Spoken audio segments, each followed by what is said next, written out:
ससदे शेतशिवारात रस्त्याअभावी शेतकऱ्याचे लाखो रुपयांचे नुकसान, प्रशासनाचे दुर्लक्ष, आत्मदहनाचा दिला इशारा.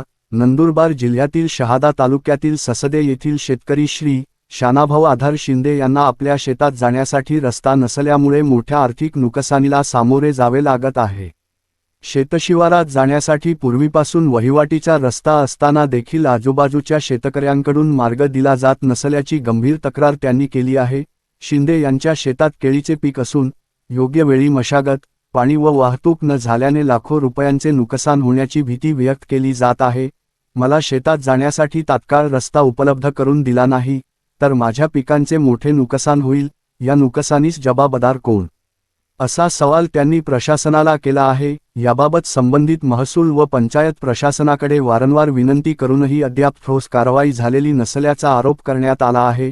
शेतकऱ्यांच्या मूलभूत प्रश्नाकडे प्रशासनाने तातडीने लक्ष द्यावे, अन्यथा तीव्र आंदोलन छेडण्याचा इशारा शिंदे यांनी दिला आहे. शिंदे यांनी प्रशासनास विनंती केली आहे की तात्काळ पंचनामा करून वहिवाटीचा रस्ता मोकळा करून द्यावा व शेतकऱ्याचे होणारे आर्थिक नुकसान टाळावे.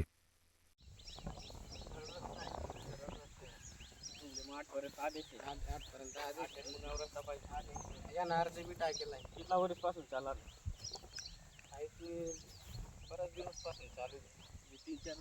3-4 वर्ष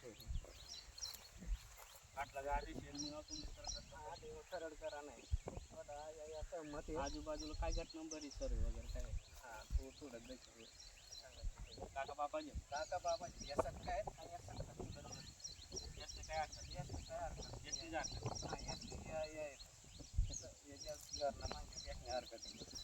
आणि पडेल तिथली जागा अशी नाही की त्या वापरेल आज चालू यावे 2-3 मीटर रस्ता काढणं पडेल. हां.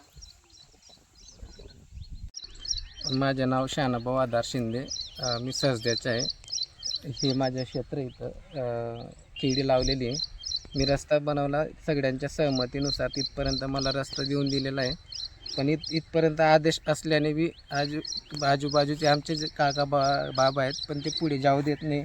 माझ्या मागचा रस्ता पूर्ण मोकळा आहे पण ते मला रस्ता बनवून देत नाही. तो रस्ता बनत नाही म्हणून माझ्या माल तिकडनं निघत नाही. आपण याविषयी तक्रार केली का? हां, तर ते तहसीलदार साहेबांना मी तक्रार केली, अर्ज केली, सगळं केलं आहे पण काय होत नाही. काकांच्या बी रावण्या वगैरे विनवण्या केल्या जाऊ द्या बुवा असं करून, ते काही जाऊ देत नाही. माझ्या लाखो रुपयाचे नुकसान होते.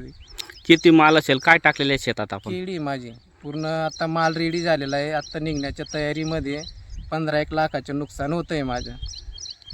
तक्रारी कुठे कुठे केली आपण? तहसीलदारालाच केलेलं आहे की त्यांच्याकडनं मला अपेक्षित राहील की रस्ता भेटेल असं करून. मग त्यांनी आदेश काय दिला? आदेश इथपर्यंतचा आदेश दिलेला आहे. पुढचा अजून अर्ज केलेला आहे पण ते लक्ष देत नाही. 3-4 महिने झालेत अजून काहीच होत नाही. वहिवाट रस्ता आहे का? हा, इकडचा वहिवाट आहे या एवढाचा. अजून किती शेतकरी इकडे मग आपल्या शेताकडे? 3 जणांना रस्त्याची आवश्यकता आहे की जो आम्ही अर्धापर्यंत बनवून आणलाय. 3 जणांनी सो खर्चाने रस्ता बनवला. खर्चाने रस्ता बनवून आणलेला आहे आम्ही. आता किती असतील, किती क्षेत्र आहे तुमचं आता इथं या रस्त्याला आता 3 जणांचा गट लागतो म्हणजे 18-20 एकरच्या याला पूर्ण रस्त्याची आवश्यकता इथं. आता केळी लावली का आपण? हो, केळी लावलेली. किती टन माल निघेल काय असं अंदाजित? किती 80-90 टन माल निघणार आहे. आता 2000 रुपयाच्या भावी पकडलं तर आज 14-15 लाखाचा माल माझा खराब होतोय, सडतोय तो. जर समजा रस्ता बनवून दिला नसेल तर मग आपलं पुढचं पाव काय असणार आहे? बस आत्महत्या करा, दुसरं काय करणार. खर्च करायचा वर्षभर पीक तिथं शेतात टाकायचे 2-4 लाख रुपये आणि असा जर परिस्थिती येत असेल तर मग काय करणार शेतकरी? आत्महत्याच पर्याय त्याला. प्रशासन लक्ष देत नाही. इथं प्रशासनाची चुकी. मी जातोय, त्यांना अर्ज करतोय, सगळं करतोय, काही होत नाही पुढचं. मग मी जायचं कुठं आहे आणखी दुसरा रस्ता जायला मला? तर मला जर रस्त्याचे जर तहसीलदार साहेबांनी काही केलं नाही तर मला या 2-4 दिवसात आत्महत्या केल्याशिवाय काही पर्याय नाही राहिला आहे. माझ्या शेतात माल झालेला आहे, काढायला माझ्याकडे जागाच नाही. काय करणार? ते जे माझ्याकडे पर्याय त्यांच्या ऑफिस पुढे जाऊन आत्महत्या करायचं.